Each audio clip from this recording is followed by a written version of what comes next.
This is Shifting Our Schools, episode 68, The Changing University.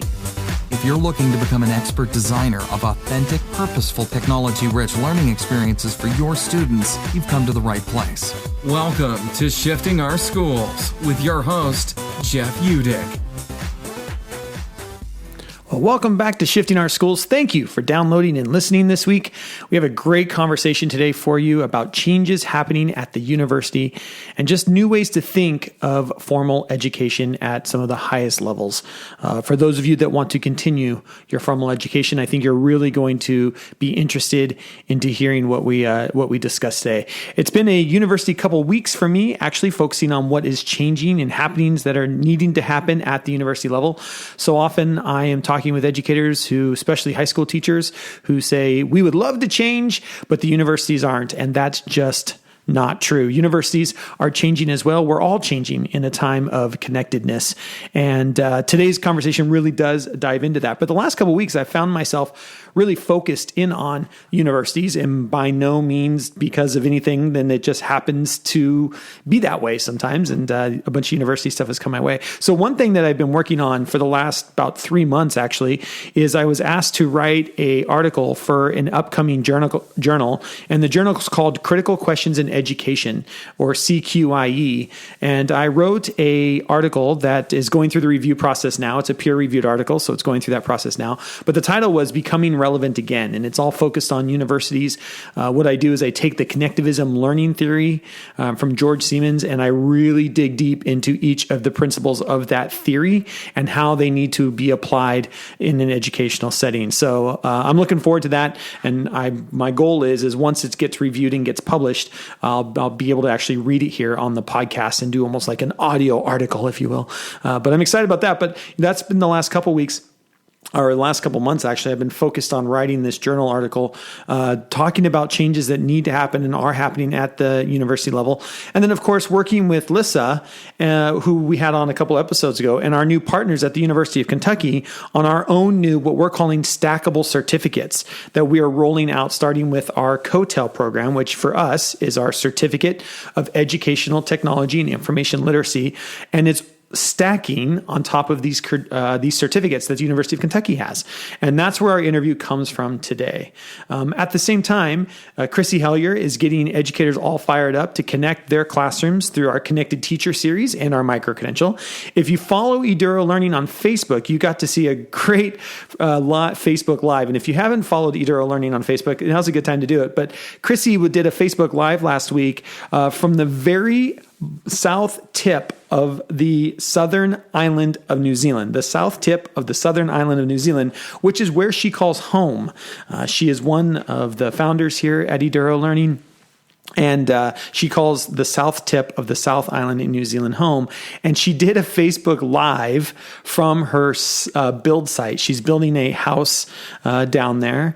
And so she was out on a beautiful sunny day in southern New Zealand doing her Facebook Live, talking about just how crazy it is that we can connect around the world like this. And so you get to see the scenery from the southern island, the south tip of the southern island of New Zealand, and it's fantastic. I will warn you, though. I will warn you that if you go watch that video, you might get a bit jealous because the view from her new house, once it's built, is going to be incredible. So head on over. If you haven't looked at the eDuro Learning Facebook page, you will see Chrissy's Facebook Live talking about being a connected educator and what does that mean. Here's a fun fact. This is kind of cool. Chrissy and I, a lot of times, are comparing her living in New Zealand with me living here in Seattle. And we were messing around with maps not that long ago, actually, during a training when Chrissy and I were doing it. And we found out that where Chrissy lives in New Zealand is almost the exact latitude that I live in Seattle, only in the Southern Hemisphere. So that's kind of cool when you think about it. She's all the way in the Southern Hemisphere, but almost the exact same or same opposite latitude as we are here in Seattle, which is just so cool to think about, and just how small and connected our world really is. So you want to head over to eDuro Learning. Check out everything over there about becoming a connected teacher as well. And make sure you check out Chrissy's creating some amazing content over on Facebook and on the YouTube channel. Make sure you check in there as well. This week's free PDF goes right along with that, of course, because we're all about the connected teacher these next couple months. And so this week's free PDF is called Who Do You Follow When Starting Your Personal Learning Network, or your PLN? Who do you follow when you're starting your PLN? It's a great, quick little PDF, a great little guide for those of you who want to take your non-formal education to the next level on places like Facebook or Twitter or Instagram or Pinterest or a host of social media sites. It's a quick guide to get you started, to things to think about. If you already have a PLN, it's also some just great tips and tricks to kind of think about who do you follow. And I think you'll find some interesting ideas in there. It's a free PDF all this week over at Eduro Learning. And of course, you can get all of this by going to sospodcast.org. Then once you get there, up at the top, you will see the letters CT for Connected Teacher. Or you can just go to sospodcast.org/CT. Or you can go to edurolearning.com, edurolearning.com, and it's all over the front page there as well. We'll get you to this week's free PDF, Who Do You Follow When Starting Your PLN? Now, this week, I sit down with John Nash, who is an associate professor and department chair of the Educational Leadership Department at the University of Kentucky, to talk about how universities are changing to meet the needs of students, and specifically working teachers, because he is in the educational leadership. A lot of what they're focusing on, of course, is those degrees after you become a teacher. So what we're going to talk about here is how we are stacking certificates. And if you can see me, I'm actually doing air quotes around this because this is a new kind of idea that we're going to stack certificates on top of each other that can lead towards a master's degree or even a PhD. And the ones that we're stacking together, and what you're going to hear us talk about today, is our COTEL program, the Certificate of Educational Technology and Information Literacy, stacked on top of the University of Kentucky's School Technology Leadership Certificate. You're going to hear us talk about who this program is actually for, why these two certificates are so powerful together, and then how you can stack other certificates on top of that if you're headed towards your master's degree. It really is a great conversation with the University of Kentucky, with John from the University of Kentucky, just talking about how universities are changing in the same way that K-12 needs to change as well. And if you are interested in this, after listening to this episode, our first cohort launches this February with this new partnership with the University of Kentucky. Space is limited, and we expect it to fill up fast once we open the registration, which will probably be in about a month. But it's a fantastic opportunity for those of you who want to continue your formal learning. So today's a little bit of both. We've got the free PDF, Who Do You Follow When Starting Your PLN, for that informal learning, and then also diving deep into our new partnership with the University of Kentucky for that formal learning that you might want to continue as well. And with that, on with the show. All right. Well, welcome, everybody. Thanks for joining us. And it's so great to be joined today by John, who's an associate professor and department chair of the Educational Leadership Studies at the University of Kentucky. And also joining us is Lissa, who is getting up at 6:45 a.m. Beijing time to join us. Good morning, Lissa. How are you? Good morning. Good. Good. John, thanks for joining us. Just wanted to, we've been talking about on the podcast and some of the other audios that we're releasing here about this new partnership that we are venturing into with our COTEL, Certificate of Educational Technology and Information Literacy, and your department, so that people can, what we are calling stackable certificates. And I love this idea. So just first of all, welcome, and give us a little background of where you come from and kind of your journey in education.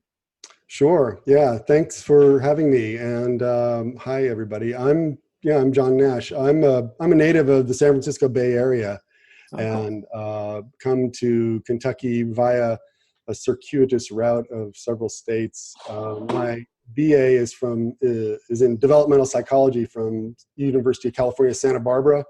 And then I've got a master's in special ed from University of Louisiana at Monroe, and my PhD's in educational administration from the University of Wisconsin-Madison. So I've got, and I was raised near Stanford University, so I'm kind of a Pac-12, Big Ten kind of weird mix of a guy.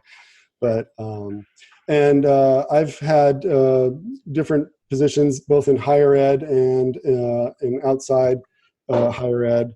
But most recently here at the University of Kentucky, I've been here since 2011 when I came here with Scott McLeod from Iowa State University, and he and I and Justin Bathen and Jason Richardson combined our efforts to put CASTLE, the Center for Advanced Study of Technology, Leadership, and Education, at UK, and we launched Very cool. the University of Kentucky's, the UK's very first online PhD program with an emphasis on school technology leadership or specialization in that. So we've been really excited about online learning and about technology in schools and how to lead schools in the presence of technology. So that's why we're kind of excited to talk with you guys about this. And do you guys work with school districts around the university then through the CASTLE program and such? Is there some outreach programs that you do with districts as well? Some, and now CASTLE's efforts they're sort of moving back with Scott McLeod at the University of Colorado at Denver. But yeah, CASTLE's history has long been around thinking about how to build the capacity of school leaders, not only sort of teacher leaders, but also assistant principals, superintendents, and boards, to think more intelligently about the way technology unfolds in a school. I mean, the mantra there has always been, if the leaders don't get it, nobody will. And for almost half a century, we've been having this well-intentioned throwing of computers at schools without a lot of thought around how we might lead in the presence of all that tech. So there's been tons of, at least in the States, lots of federal efforts to get kids to use computers, lots of efforts to get teachers to use computers, and then ironically, no effort whatsoever to really build the capacity of the leadership around that, the people who resource it, the people who have to do all that stuff. So that's been our focus there. And I love that, because I will tell you that our company, Dura Learning, when we go in and we're looking at school districts to partner with and school districts who approach us, we take a long, hard look at the administration that is in place and their understanding of what it means to lead in a technology-rich world. And I will tell you, we have more than once actually walked away from school districts saying, I personally am not ready to work with that admin team. I know I've gone through those admin teams. I know how this ends, and it doesn't end well if you don't have leadership that understands teaching and learning is different when every kid has a device, or when we're in this technology works world.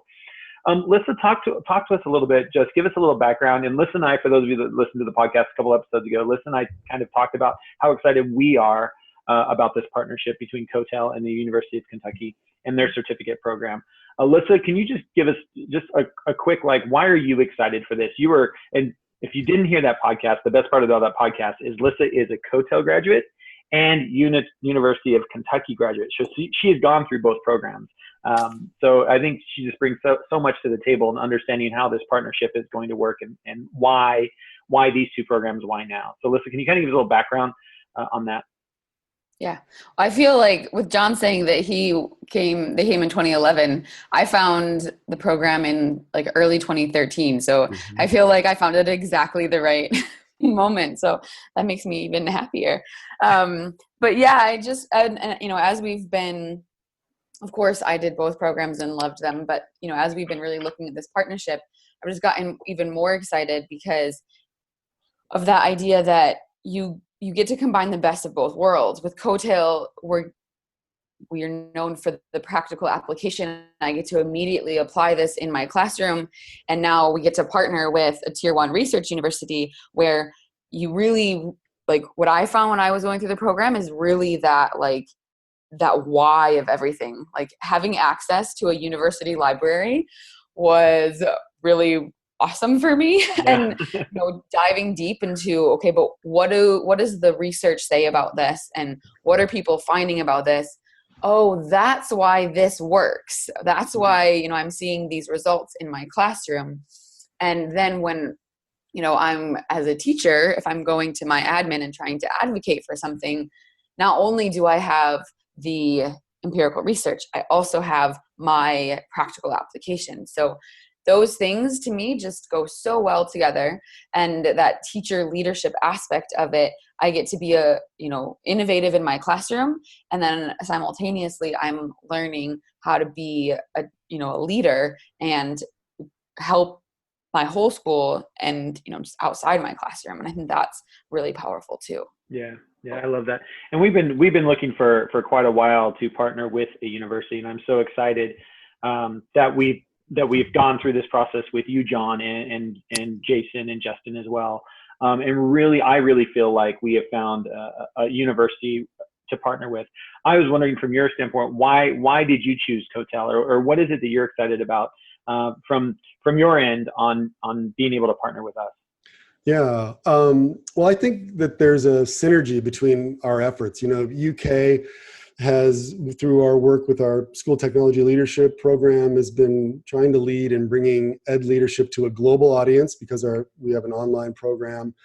And we've been long working to advance school technology leadership efforts. And Cotel has long worked to advance school tech teaching efforts, if we can coin a term. And so I think linking these efforts creates a great combination for the savvy educators that want to try to go with us on this journey. Yeah. And I love that, I'm trying to think like who would benefit the most from this program. And what comes to mind to me is like, even people who want to become our department chairs at their school, are looking to move into leadership roles, of course, whether it's principal or central administration. Is there anybody else that you think that really this would be, this program is really tailored for, or are there other people that have gone through your certificate program? Who are you seeing go through your certificate program? We're seeing people from all stripes of desires to improve education come through the program. Our school technology leadership graduate certificate, for instance, can also fulfill elective requirements in our PhD program and some of our other master's programs. So people that are interested in, say, teacher leadership, but also have a bent towards technology, this has been a nice fit for them. I think, on the sort of global front, international teachers who are committed to teaching and leading in the presence of technology, that's kind of what we're looking for, the kind of people who want to not only learn additional technology skills, but also maybe skills in leadership that can improve the way schools work and the way kids learn. I love that. As you kind of think and reflect on your department there at the University of Kentucky, what is it that you think, as far as this program and the master's degree as a whole and the PhD programs that you guys offer, what is it that you're probably most proud of within your department? That's a great question. I think there's probably a few things. Lissa started to touch on it a little bit, but I'd be remiss if I didn't say we're proud of our research-informed work. We're the flagship university for the Commonwealth of Kentucky. We're an R1, and so our faculty, we teach and we act and conduct in the name of doing good research. And so the kinds of content that we bring to bear, the kinds of conversations that we have with our students, those are all about thinking about, is what we're doing really informed by the literature and by the empirical work around us.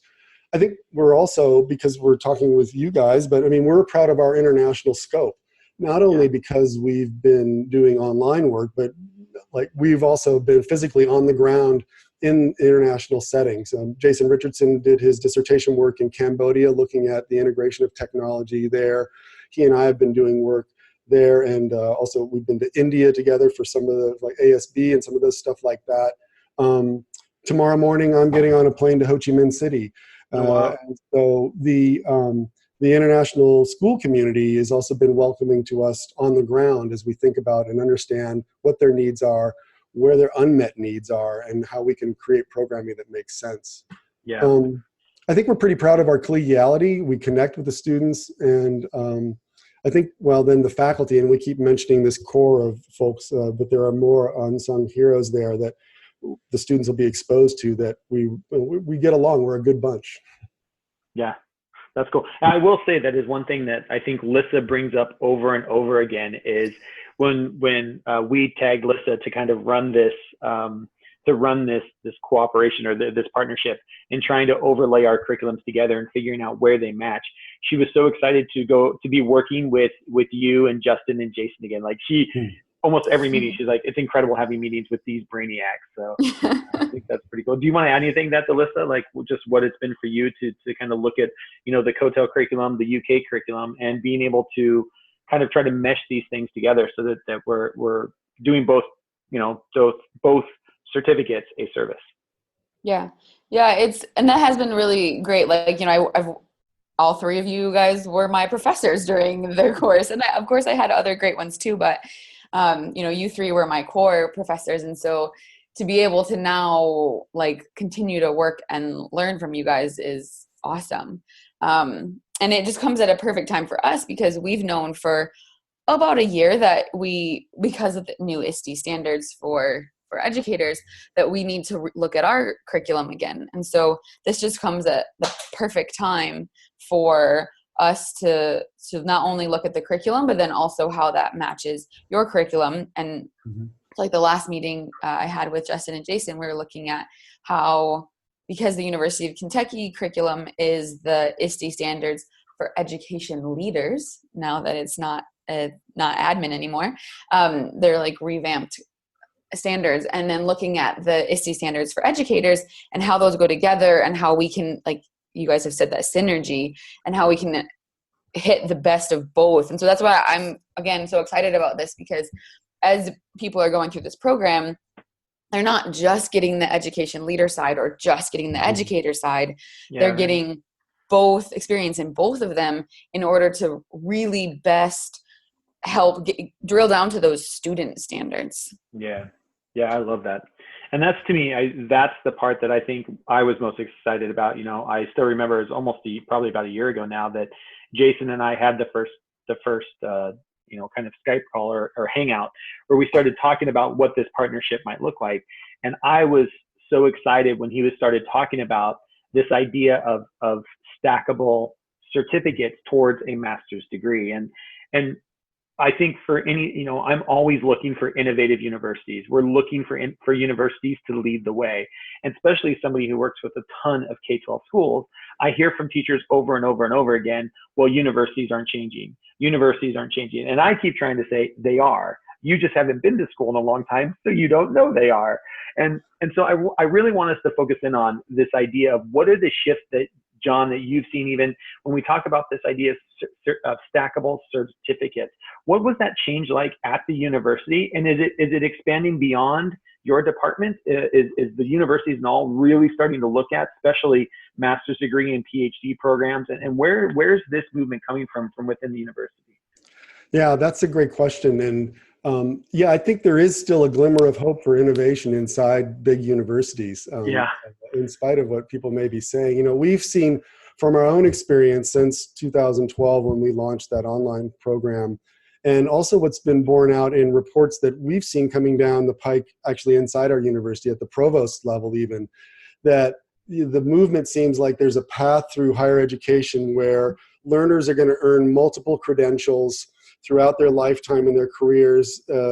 That's, because there's an ever-shifting economy, they need to have just the right thing at just the right time. So in a perfect world, students would be able to stack these credentials. So you could mix multiple degrees and certificates or professional development events, and you get this interesting mosaic of experiences that will set them apart in the job market.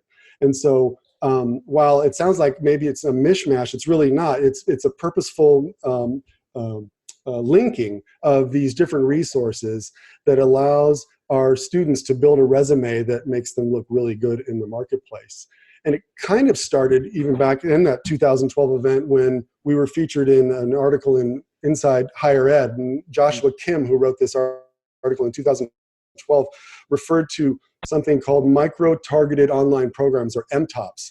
And our school tech program was an example of that. And what makes MTOPs great are that, among other things, they're narrowly focused. They've got a specialized curriculum that leads to an accredited credential, like a real thing, something on a transcript. And it's built on the expertise and specialization of a department, not just one person, like a MOOC tends to be just about like one great professor's thing. Right. And that's what our school tech leadership graduate certificate is that you're not getting a mass, you're not a massive, you're not just a number in a mass of things, but you're actually getting a department's efforts around a cohort of people that are going to learn really deeply on this one credential and get it good. Yeah. And to me, I love the way you explain that, because to me, that's the future, right? This quick moving economy requires you to get in, get out, get in, get out. And you are like people, I love this idea. Like in my mind, I just have like this picture of mosaics of certificates that a person ends up with, as the economy shifts, you're going to need to be able to shift with that. And I think for us, that was for me specifically, when we started talking about all this, like I can just see this idea of stacking certificates on top of each other.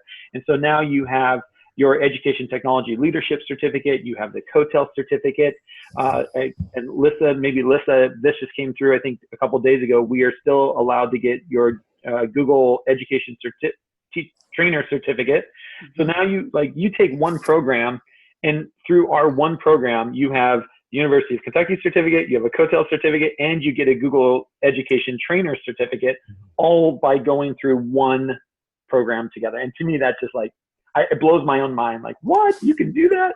And you can. And I think that's the cool part of where we are. And then being able to stack certificates to lead towards a master's degree.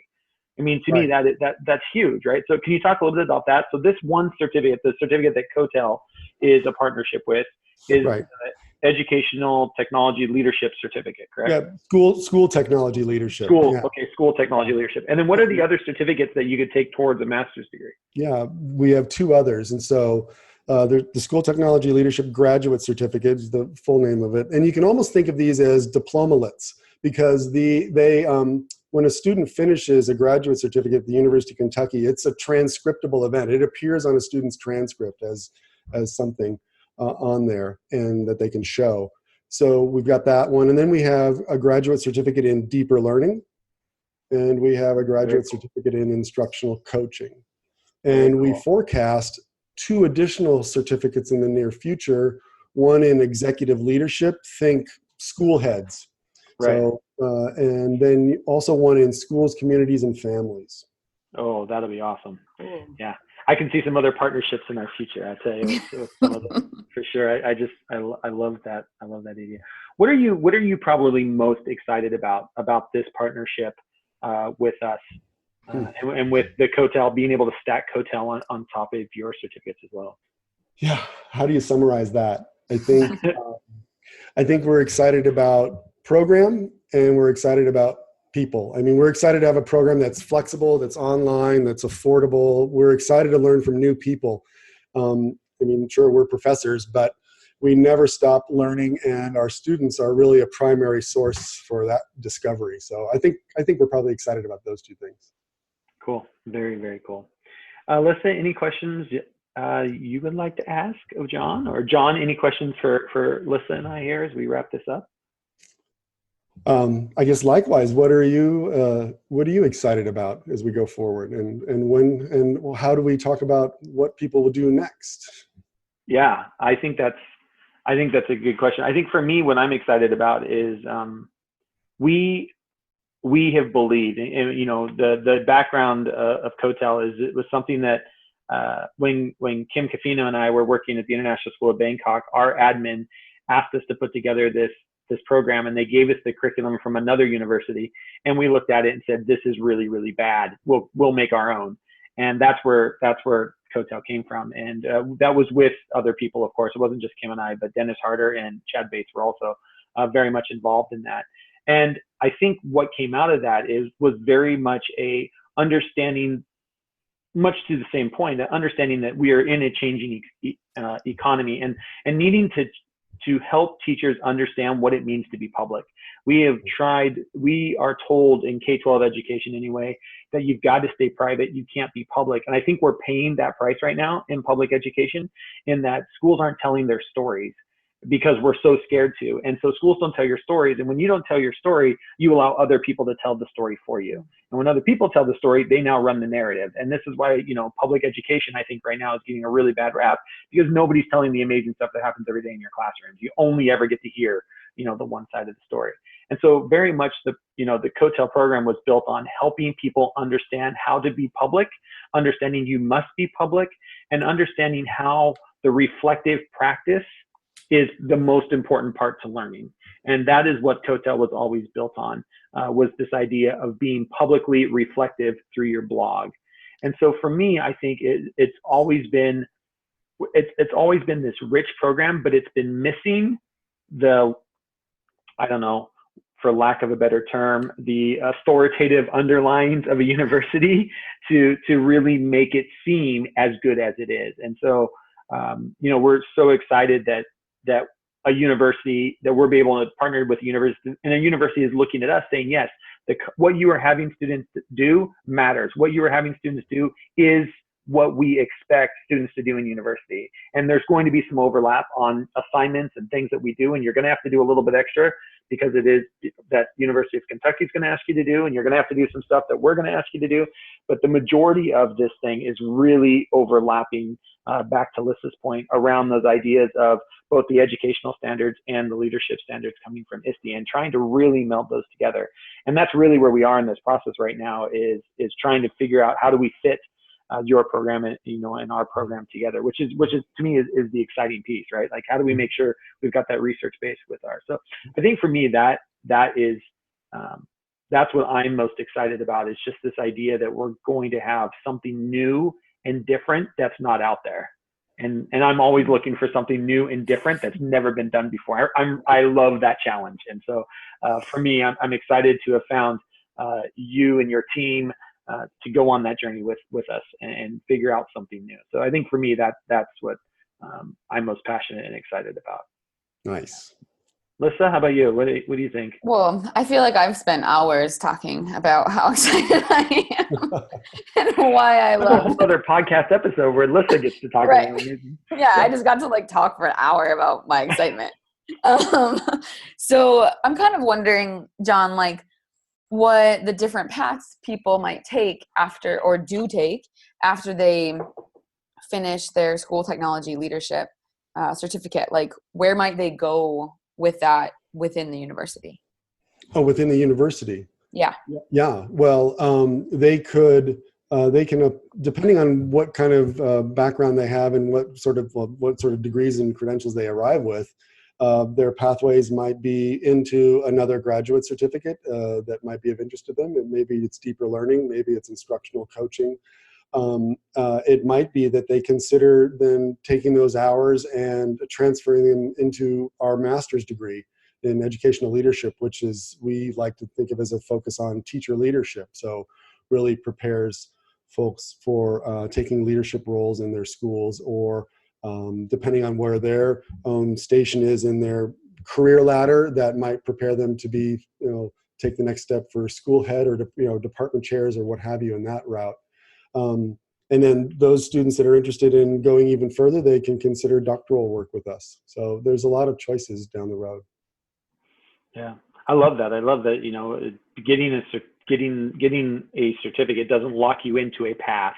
It actually allows you to be very fluid. And that's, again, that idea of stacking certificates and chunking learning into smaller bite-sized pieces to allow people to be more mobile. I think that's really what people want. People want to be mobile today.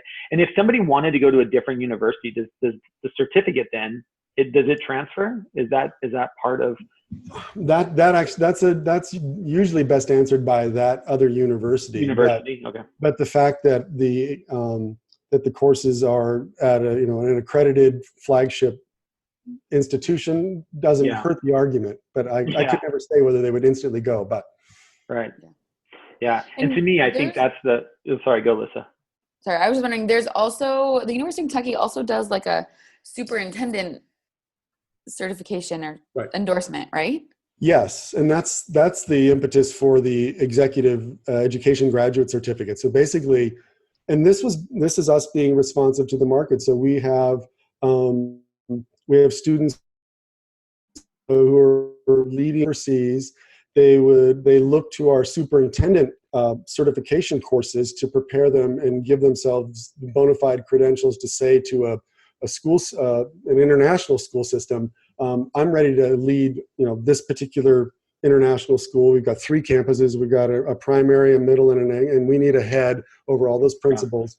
Yeah. I wanted to go do this. And we thought, why not, since most of those students don't usually require a state certification, but still need to show that they've gone through a bona fide leadership executive training program, we've created this graduate certificate in executive school leadership, which will basically prepare international school leaders, say principals or maybe teacher leaders, to do school head. Wow, that's very cool. I know my previous superintendent in Kuwait, Dave Botville, he went through he did the certificate, or the superintendent certificate. And then, like, I know we've got a few people close to Coattail, like Robert Apino, who have been doing the PhD program, and Ben Sheridan. And so like, it's been really fun, the last several years to watch as more and more people in the international community start to see the benefits that the University of Kentucky has. And like, you think of Kentucky, you think of, like our trivia, like bourbon and bluegrass, like think of this amazing university that's like plopped there that has so many opportunities for people all over the world. Both. Yeah, it's really interesting when any of us, set foot in Southeast Asia, you can't swing a cat and not find a UK connection. We've been really lucky to have such great folks associate themselves with us, and then that lets us go back and learn more about how we can serve them better. And I think it just goes to show again, it doesn't matter where you live nowadays, right? Like you can live in Kentucky and you can live in Cambodia, and we all have access to the learning. And to me, that is such just a powerful thing for humanity. That we are so lucky to be growing up in a time period that you can literally live wherever you feel like living. Beijing at 6 o'clock in the morning, if you like, and still do all this. And that is so just still mind blowing to me, as I'm even a part of it and I talk about it all the time. I'm still just like, wow, that's just so cool. And I think with that, like, you don't have to give up the connections that you can make, face to face. Like I've never actually met John or Jason or Justin in real life, or maybe Jason I have now, but like I've never but I've felt such, a connection spending so much time, because with UK, you have a lot of live time. So like I did, at least in my program. And so, it's that, like, I feel like I could go grab a drink with any of you, or I had two people that were, kind of in my school technology leadership cohort that I went through the entire program with and took all of my classes with. So same, like I've never met them in real life, but I could drive down to Ohio tomorrow and totally feel like I can go get some lunch and spend a couple hours with, with someone. So I really like that I'm someone who thrives those connections. And so Coattail and UK have both created these programs that have the cohorts that value the connection of people, even though they're not in the same place. That's such a great overlay. That's great. Well, thank you both for joining me. I really appreciate it. John, it's 5:30 or so, 6:30, 6 o'clock, something like that. 7:19 p.m. 7:19. 7:19. All right. So, and are you in the path? You guys aren't in the path of the hurricane or anything? The last I looked this morning, all the models suggested that the tail end of the rain goes right over Lexington, Kentucky, where we're at. Something will come, but Beth Rouse and I will fly in the opposite direction to Ho Chi Minh City tomorrow. Oh, there you go. There you go. If I may, just in closing, I'd be remiss if I didn't give a shout out to our faculty who had to say yes to do this. I mean, not only wasn't, and so I'm grateful to Jason Richardson's leadership in initiating this conversation to get this going. I'm grateful to Justin Bathen for drafting out the first memorandum that might make this occur.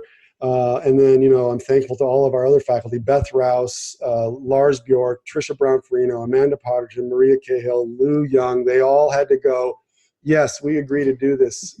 Very cool. So they watch, and I want to say thanks to them too. Oh, yeah, very all stars. Cool. That's great. Yeah. All-star cast, and you get it all, right? You get it all through the program. So you have so many amazing people helping and leading and just learning with us. And I love that, that we are we're all learners, we teach these programs because I want to learn too. And every time we have a cohort go through, we learn just as much as the people in the program. So that's great. Lissa, thank you for getting up early in Beijing and joining us. I appreciate it. Thanks. John, thank you, and try and stay dry as much as possible. All right. Thanks, guys. Thank you for listening to Shifting Our Schools with your host, Jeff Udick. Shifting Our Schools is part of the Eduro Learning Podcast Network. For more great content, visit sospodcast.org or follow us at Eduro Learning on Facebook and Twitter. Leave a review, rate, and subscribe. And we'll catch you next time on Shifting Our Schools.